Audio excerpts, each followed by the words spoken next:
Chào mừng các bạn đến với kênh Wendy's Embroidery. Trong video này, mình sẽ chia sẻ với các bạn cách áp dụng phối màu trong thêu đâm xô với chỉ thêu đơn sắc.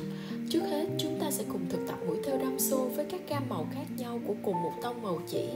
Ở đây, mình chọn màu xanh lá để các bạn có thể dễ hình dung khi áp dụng thêu lá ở phần sau của video này. Để dễ thực hành mũi thêu, các bạn vẽ lên vải một hình vuông hoặc hình chữ nhật có cạnh dài hơn 1 cm. Nếu chưa quen với mũi thêu, các bạn có thể thêu viền hình mẫu thêu bằng mũi đột kít hoặc mũi lướt vặn để đâm kim chính xác hơn trên đường vẽ mẫu thêu. Các bạn có thể tham khảo bước thêu viền hình mẫu thêu này trong video mũi đâm xô với chỉ thêu đơn sắc của mình nhé.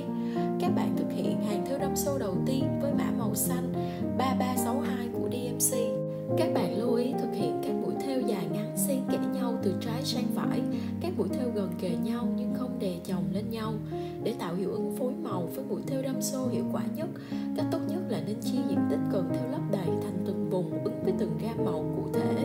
Ở đây, mình muốn tạo hiệu ứng màu xanh nhạt dần với 3 cấp độ từ trên xuống cho hình vuông, nên mình sẽ tưởng tượng là chia hình vuông thành 3 phần đều nhau theo chiều ngang. Sau đó, lần lượt thực hiện 3 hàng thêu đâm xô với các gam màu xanh từ đậm đến nhạt. Tiếp tục thực hiện hàng thêu đâm xô thứ hai với mã màu 3363 của DMC. Các bạn có thể tham khảo các bước thực hiện mũi đâm xô chi tiết hơn trong video mũi đâm xô với chỉ đơn sắc của mình nhé. Các bạn thực hiện hàng thêu đâm xô cuối cùng với mã màu 3364 của DMC. Như vậy, mình vừa hoàn thành thêu đâm xô phối màu xanh từ đậm đến nhạt trên hình vuông. Tiếp sau đây, mình sẽ áp dụng nguyên tắc chia hình mẫu thêu theo từng vùng tương ứng với từng gam màu nhất định để phối màu với mũi thêu đâm xô. Đầu tiên, mình sẽ giới thiệu cách thêu lá lưỡi hổ bằng mũi đâm xô với 2 gam đậm và nhạt của màu xanh lá. Các bạn thực hiện các hàng thêu đâm xô với gam màu đậm nhạt xen kẽ nhau. Các bạn lưu ý nên thực hiện thêu đâm xô trên từng nửa của từng hàng thêu, bắt đầu từ giữa đi ra hai bên. Các bạn có thể chọn thực hiện nửa phải hay trái trước tùy thích. Mình sử dụng màu xanh đậm mã 935 của DMC và màu xanh nhạt mã 522 của DMC.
Cứ như vậy, các bạn lần lượt thực hiện xen kẽ các hàng đâm xô đậm và nhạt cho đến khi lấp đầy toàn bộ hình lá.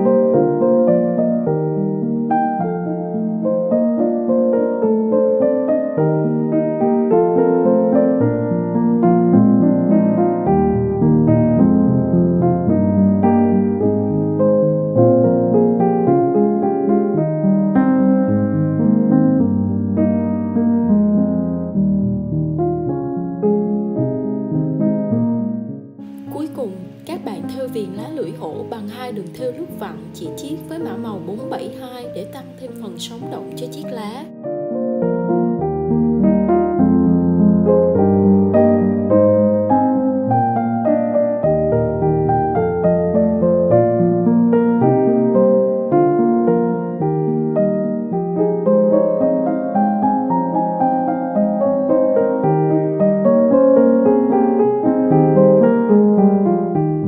Vậy là mình vừa hoàn thành chiếc lá lưỡi hổ với mũi thêu đâm xô rồi đó các bạn. Tiếp theo hãy cùng mình áp dụng mũi thêu đâm xô phối màu với 2 gam màu chỉ đơn sắc khác nhau để thêu một chiếc lá có gân lá ở giữa.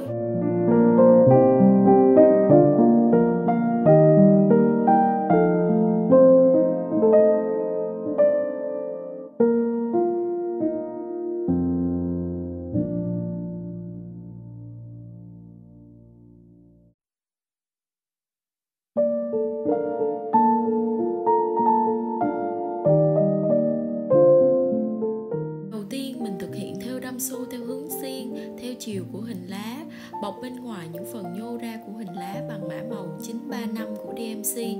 Các bạn có thể tham khảo video mũi bó bạc và ứng dụng thêu lá của mình để xem thêm về cách xác định hướng xiên khi thêu lá. Các bạn lưu ý khi thêu mũi đâm xô, các mũi thêu luôn cùng hướng với nhau, không đè chồng lên nhau để giúp bề mặt đâm xô sau khi hoàn thành được mịn mượt và không bị quá dày.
Xô bằng mã màu 522 của DMC cùng hướng xiên với lớp ngoài cùng và đan xen với lớp ngoài cùng, kết thúc trên đường gân lá để lấp đầy toàn bộ hình lá. Các bạn giữ nguyên tắc thực hiện các mũi đâm xô gần sát nhau nhưng không đè chồng lên nhau để giữ cho bề mặt thêu đâm xô được mịn mượt.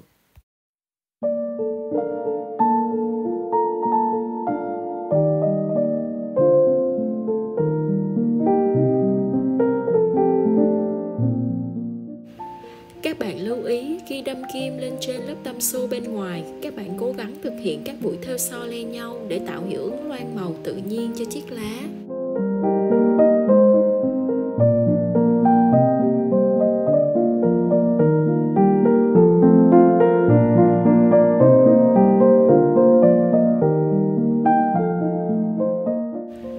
Các bạn tiếp tục thực hiện cho đến khi lấp đầy toàn bộ hình lá. Để hoàn thành chiếc lá, các bạn thêu gân lá bằng chỉ chiết với mũi lướt vặn.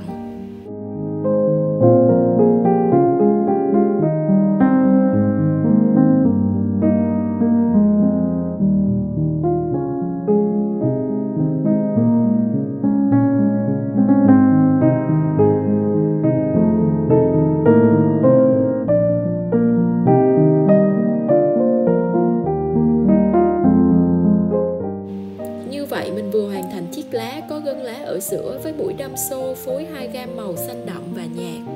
Cuối cùng mình sẽ thêu một chiếc lá với mũi đâm xô kết hợp phối màu với chỉ thêu đơn sắc tạo hiệu ứng loang màu tự nhiên.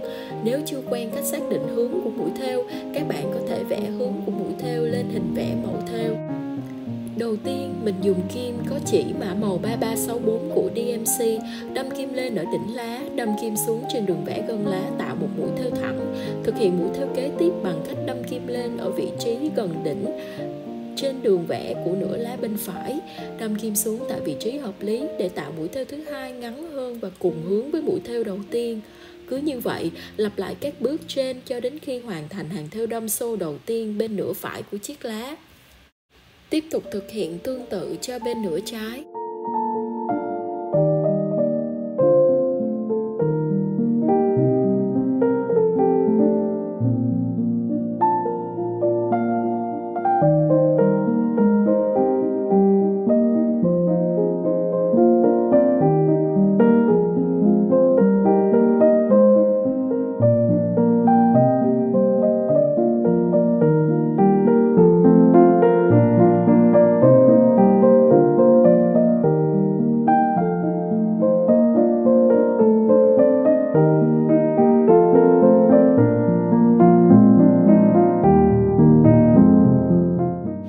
Mình sử dụng gam màu đậm hơn 3363 của DMC để thực hiện hàng thêu đâm xô thứ hai, đan xen với hàng thêu đâm xô đầu tiên, tạo hiệu ứng loang màu tự nhiên. Các bạn lưu ý, các mũi thêu của hàng thêu thứ hai sẽ thưa hơn các mũi thêu ở hàng thêu đầu tiên để tạo bề mặt đâm xô phẳng mịn, hiệu ứng phối màu cũng đạt được hiệu quả cao hơn.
Cuối cùng, mình thực hiện hàng thêu đâm xô thứ ba với gam màu đậm nhất 3362 của DMC.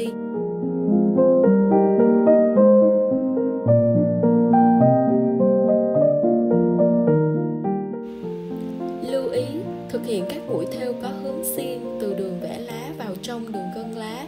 Cố gắng thực hiện các mũi thêu có chiều dài tương đối, không quá dài cũng không quá ngắn. Đồng thời, mũi thêu đâm xô cùng hàng phải sát vào nhau nhưng không đè chồng lên nhau. Vì nếu các mũi thêu đè chồng lên nhau sẽ làm cho bề mặt đâm xô sau khi hoàn thành trông rất dày. Tuy nhiên, cũng không nên thực hiện các mũi thêu đâm xô quá thưa, sẽ làm cho bề mặt chiếc lá không được phủ kín hoàn toàn và đều đặn.